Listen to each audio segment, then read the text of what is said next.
With the release of Wuthering Waves 3.4, we've gotten the incredible story of the Cyberpunk collab, which, even for me, who isn't the biggest fan of Cyberpunk or edgerunners, left me incredibly impressed. After playing through the story, you can definitely feel that, as I said before, CD Projekt Red definitely had a hand in crafting a narrative. Both the worlds of Wuthering Waves and Cyberpunk are meshed near seamlessly together to create a story that doesn't feel unnatural or isolated. While this made the collab incredibly well done, one of the problems with this approach is that unless you understand both the world of Wuthering Waves and Cyberpunk, you'll struggle to understand the story fully. And considering that there's a lot of Wuthering Waves players that haven't watched Edgerunners and probably lots of Edgerunner fans picking up the game this patch, I decided to make this quick explainer video in order to talk about both the fundamentals and mechanics of the world of Wuthering Waves and how this plays into the Edgerunners anime so everyone can fully understand what is happening in the 3.4 story. So before we begin, just a quick warning that there will be spoilers for the 3.4 story, as well as spoilers for the Edgerunner animes in this video. Now, before we start explaining what exactly happened within the 3.4 collab story, I'm sure that one of the questions you may have, especially if you've come to Wuthering Waves because you're a fan of Edgerunners, is whether this 3.4 collab story is canon to Lucy's life after the end of the anime. The TLDR of the answer is yes, it is. However, all of what happens in the 3.4 story is created because of Lucy's dream, which she semi-forgets at the end of the story. This does not mean that it has no relevance to Lucy's story in Edgerunners, however, which is something we'll talk about later on in the video. If anything, the 3.4 collab story is basically a minor sequel to what happens to Lucy after the events of the Edgerunners anime, and is going to be the last time we see her, as in an interview between Kuro Games and CD Projekt Red, they confirmed that the second Edgerunner season would be composed of a completely different character cast.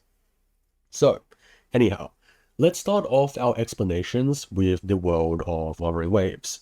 The first thing we need to discuss is how, of course, it fundamentally works. Unlike how, for us, everything is composed of atoms and molecules, the fundamental building block of the world of WuWa are frequencies.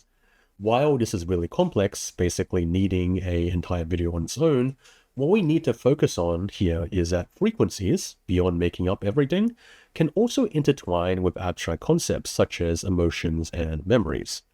As such, emotions and thoughts that are usually mental in nature can actually manifest into the physical world depending on the power of frequencies. You see this everywhere.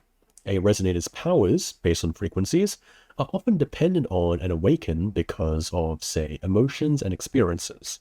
A person who has incredibly strong emotions and memories, such as pain and nostalgia, can even create their own sonoro, or miniature world, such as in the case of Frolova's Lost Beyond or Encore's Fairy Tale World. The thoughts and emotions of an entire civilization of people can even manifest in these kind of giant god monsters known as Frenodians. For example, the country of Renacida, who was enthralled with the fear of violence and factionalism, because of several groups fighting against each other in its ancient history, gave birth to Leviathan, which is a kind of Frenodian of totalitarianism, a being which advocates for absolute control, so violence and separatism cannot possibly exist. So there's that. That's frequencies. The next thing we need to talk about in WuWa is a somnoire, which not only appears in the 3.4 story a crap ton, but is also something which even us Wuthering Waves players don't fully understand because of how mysterious it is. To put it simply, the somnoire is an artificial realm or dimension that was created long ago in order to store all the emotions, memories, and dreams of the world of Wuthering Waves. It's a city of dreams, and I'm a big dreamer. Well, not exactly that. The somnoire is not just a metaphor for ambition or something, but literally a world composed of and made of dreams in a metaphysical sense. As you may be able to guess with what we just discussed with frequencies, the world of the somnoire can often bleed into reality, which means that tacit discords, which are monsters born from messed up frequency energy, can exist both inside the somnoire and sometimes escape outside of it. Alright, for the lore of Wuthering Waves, That's basically it. Now, in case you play Wuthering Waves but haven't watched Cyberpunk Edgerunners, I'll quickly summarize the parts relevant to the 3.4 story quest. I'll try to keep spoilers to a minimum, so if you want to watch Edgerunners afterwards, it won't take away from your experience too much.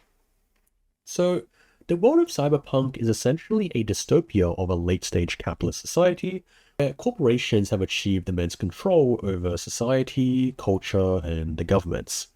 Edgerunners follows the story of David Martinez, who was once an ordinary student who was pushed into edgerunner work because of certain circumstances. Edgerunners are basically mercenaries who are hired to do oftentimes violent and dangerous work for anyone who will pay them, usually the mega corporations that dominate the world of Cyberpunk. David works for and eventually becomes the leader of an edgerunner crew. He meets some characters that you may find familiar from the 3.4 story, Lucy and Rebecca. David gets close to Lucy, telling her that he will fulfill her dream to go to the moon, and when she is kidnapped by the Arasaka Corporation, he has to face off against Atom Smasher, the legendary cyborg killer that works for Arasaka. However, while he successfully rescues Lucy, he and Rebecca unfortunately die in the process, causing Lucy to survive, but to be left completely alone as she can only fulfill her dream by herself, going to the moon alone. With this information out of the way, we can start talking about the story. I'll present everything in chronological order for the best understanding. The story begins with Lucy in the world of Cyberpunk, after the events of the Edgerunners anime. David and Rebecca are dead, and because of what happened, she is unstable. She's suffering from a kind of survivor's guilt. She suffers also from insomnia and nightmares, and she calls Misty for psychological support. If you didn't know, Misty isn't a character within the Edgerunners anime, but she is a character in the Cyberpunk game, where she is Jackie's girlfriend and a good friend of the main character, V. Misty tells Lucy to think of her fondest memories, which for her naturally takes the form of her time with David. As she falls asleep and slips into a dream, she actually crosses worlds, entering Wuthering Waves of somnoire. How exactly this happens is never really explained, but I will say that there is technically a Frenodian in the deepest level of the somnoire, often dubbed the White Tower, that originally comes from another world themselves and could likely have the power to, let's say, create a dream passageway for Lucy to cross into the world of Wuthering Waves. But anyway, back onto topic.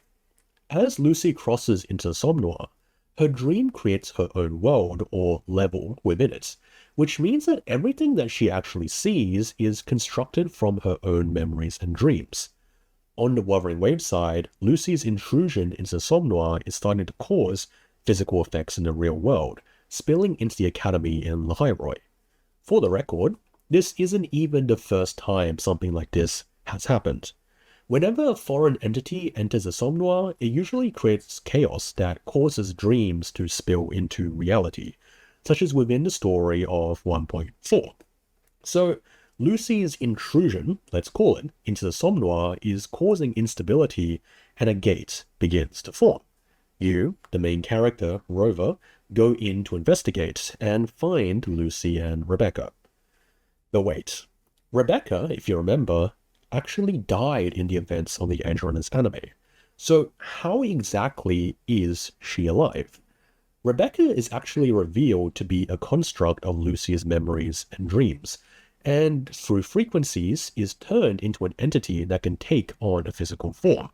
In fact, her resonance report actually shows that Rebecca shares a 97% similarity to the TDs, or monsters, in Lucy's somnoire, because they're basically made of the same thing. Similar to Rebecca, the monsters, comprising of Arasaka goons, is also comprised from Lucy's memory. The final boss that controls the somnoire, Atom Smasher, isn't actually real either. Like how Frenodians and Wuthering Waves are physical manifestations of the greatest fears of people and civilization, Atom Smasher is a kind of micro-Frenodian that is constructed from Lucy's greatest fear, given form because of how the world of Wuthering Waves operates. Because the entire Night City somnoire, which is constructed from Lucy's dreams and psyche, is basically wholly dependent on her, the Ivory Gatekeeper tells us that if Lucy dies, then the whole somnoire and thus the threat, the Wuthering Waves side of the world, would cease to exist. That's why, when the Nightmare Atom Smasher shakes up Lucy's mentality through exploiting her survivor's guilt and tripping up her emotions, the somnoire actually shakes and grows unstable, because it's a world that's built with Lucy's psyche as a foundation. As such, while Atom Smasher is built from her greatest fear, her nightmare, the Dream Band, a physical manifestation of dream frequencies, is on the contrary what can defeat and subdue her fear.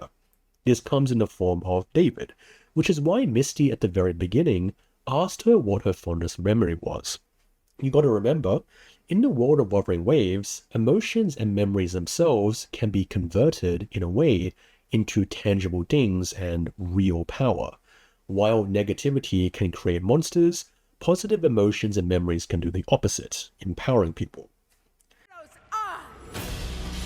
What it means to wield untraceable power!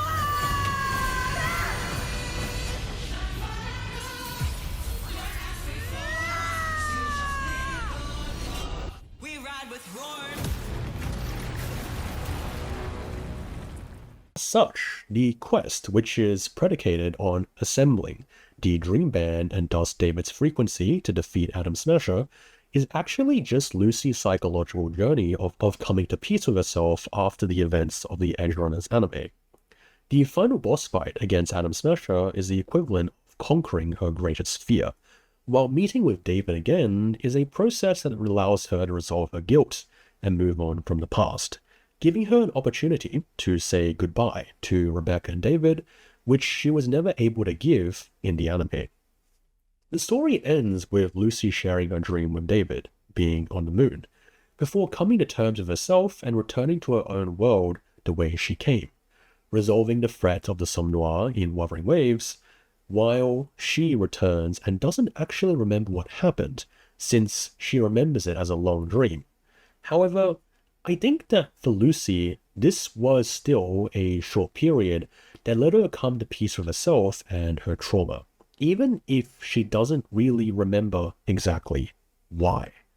As such, as I said earlier, this 3.4 story, even being a collaboration, is, in my opinion, canon in a way, being a very nice end to Lucy's story that Edgerunners didn't fully provide. With her story confirmed to have ended since the second season will have a new set of characters, I personally enjoyed this collaboration much more than I even thought I would. But what do you think? As always, if you've enjoyed the video, feel free to subscribe, become a channel member, and comment any thoughts that you may have for the video. As always, I hope you all have a great rest of the day, and I'll see you all in the next one.